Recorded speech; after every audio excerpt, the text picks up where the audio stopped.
Howdy. Welcome back to Dion Talk. I am with my friend Michael Zuber, author of One Rental at a Time today. And what I'd like to do is get two perspectives. I self-manage, which means I handle pretty much everything with my rentals. And Mike, I believe, has never self-managed, and he uses property management companies. So I'd like to get your take, Mike, for the people listening. Give me the main reason why you use property management companies. Yeah, really, there's lots of reasons I've chosen to use property managers. And again, I've had them since buying that first house on Norris Drive that I talk about all the time. And the answer is time. I was investing in a market that was 2.5 hours away. I didn't know anyone. It was, it could have been another state for all that matter. And I didn't have the infrastructure. I happened to have a day job, which could take me literally around the world. I could be in Australia, China, and Brazil in a week. And to have the additional headache of trying to manage even one tenant, it would have caused me not to go any further. I guarantee you we wouldn't be past 1 or 2 houses if we had to manage. So for me, it was time. And also, I'm probably not going to be very good at it. Nope, just not me. I think I have to agree with you. And I actually have myself as an example. When I got my first rental, I was self-managing, but I was dipping my toes into real estate. So I wasn't seeing myself as a landlord yet. I moved into an apartment and rented out the house. Part of my goal was to get rental income on my tax returns to help my debt to income ratio. But the other part was to see if I could handle being a single parent, working full time, and having a tenant. And I couldn't because I had no systems in place. Right. It was a handshake, not a lease. It was to a friend who was a single parent, so I understood his position. So when he started to be late on the rent, I let it slip because I was also a single parent. I knew the struggle. Late became never. And when I went to the house to talk to him face to face, I found out he had moved out, rented the house to someone else, and was collecting the rent. Oh, it was such a bad experience. I tried to quit.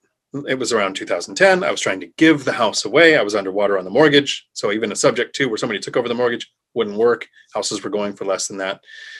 And you're right. Self-managing was absolutely a mistake in the beginning because I didn't educate myself and I wasn't looking at it like a business.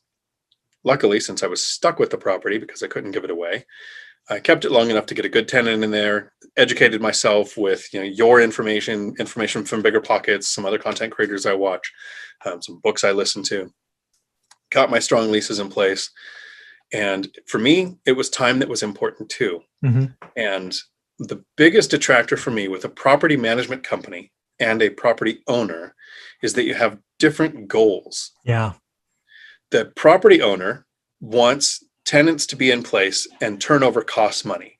A lot of property management companies make money on tenant turnover. They charge a fee. Yep. And they could be motivated to not sign a new lease with somebody so that they can get the tenant turnover in there. And even beyond that, there's one more step that I've never heard anyone talk about before either. Property management companies earn their money as a percentage of gross rents. So if they have a tenant turnover, they're more likely to get the rents up to current market rents, which sounds great as an owner. You want the rents higher. But $2,000 to $7,000 for a tenant flip isn't going to be made up by $200 extra a month over the next year. Yeah. With 180 units, what's your turnover rate like? So my houses average 8 years. My average tenant is 8 years in a house. My apartments are just over 2 years, so about 26, 27 months. So I think that's kind of on par with apartments. 2 years sounds about right. In 10 years, I had one turnover where the tenant inherited a house.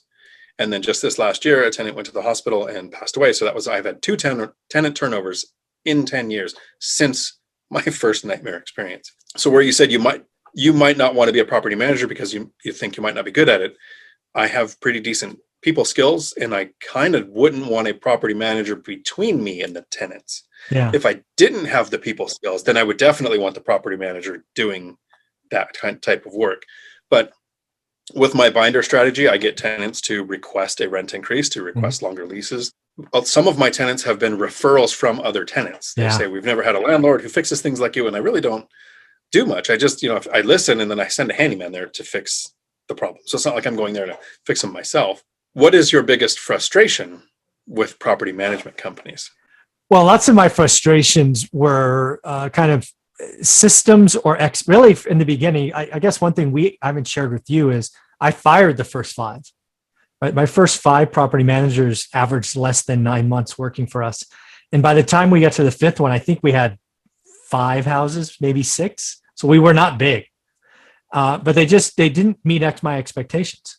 I assumed, so I knew I needed a property manager just to be that go-between because I didn't want to put that on my wife.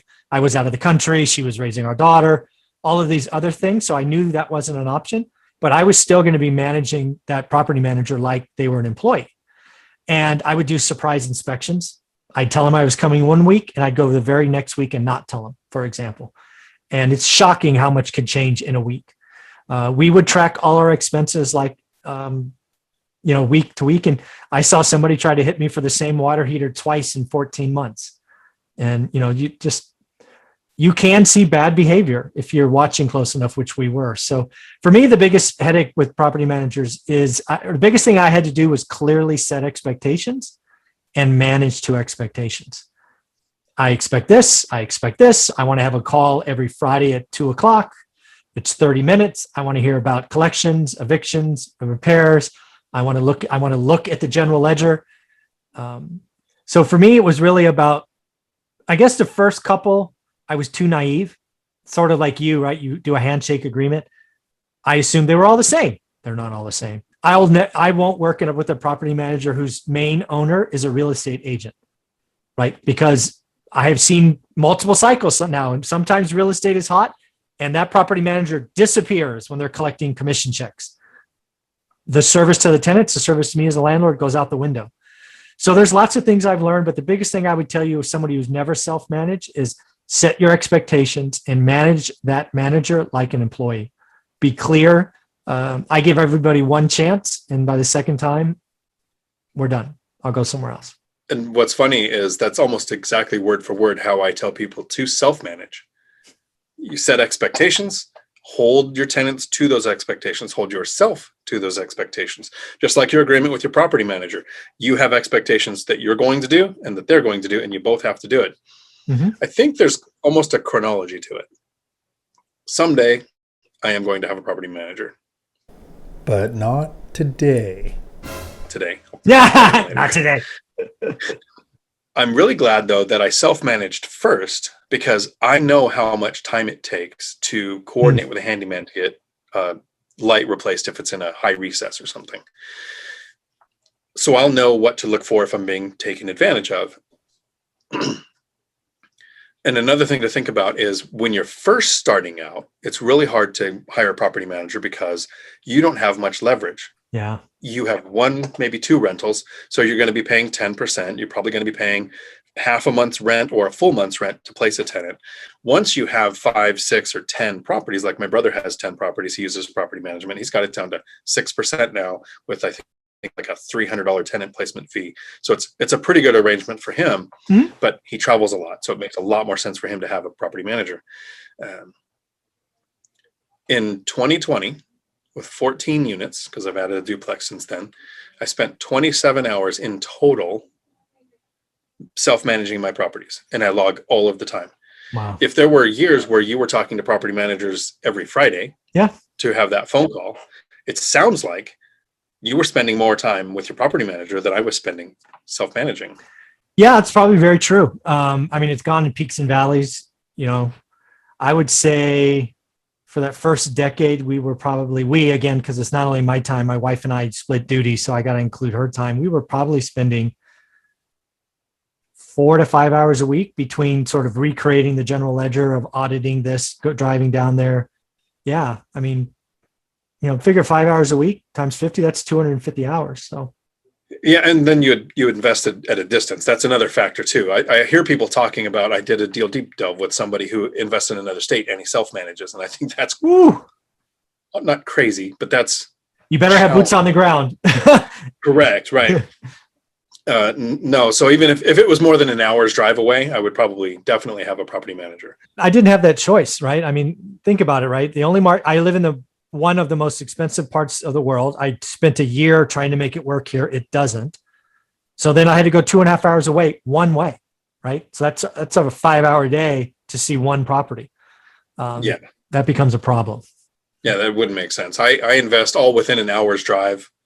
I do try to keep the properties more than 10 miles apart so they're not pulling from one tenant source. So, one's close to a base, one's by the port, one's by the hospital, college, state capital. So spread out to where one economic change like Boeing moving Right. away or something can impact a tiny part of my portfolio. Smart.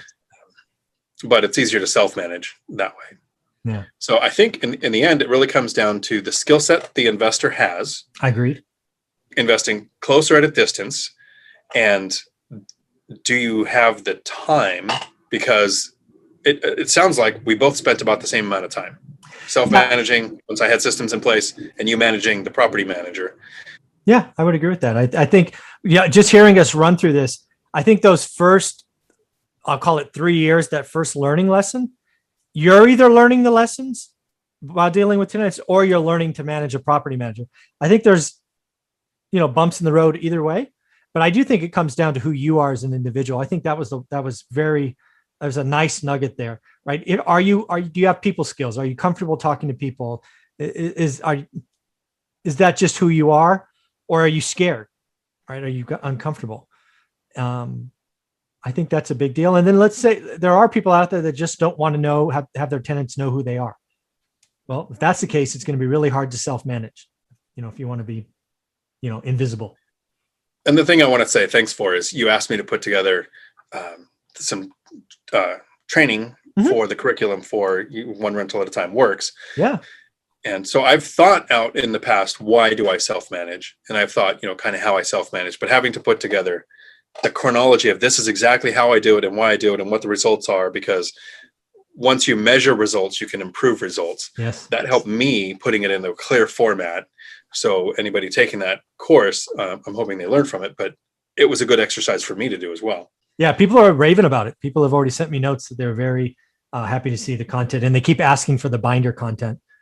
Yeah. So, and the answer for that is I purchased the duplex a few weeks ago now, and I wait like a month before I use the binder method. And once I do, because I want to actually go purchase price, offer, down payment, current rents, return, the binder's impact to what the return is now, Exactly. and have clear data start to finish. Makes total sense. I appreciate it. It's going to be fun to watch. Okay. Well, and thanks for doing this with me. I hope we cleared this up for some people that know that they need to look at themselves to make this decision. Until my next video, thanks for coming to my Dion Talk. We're sorry, the number you have dialed is not in service at this time.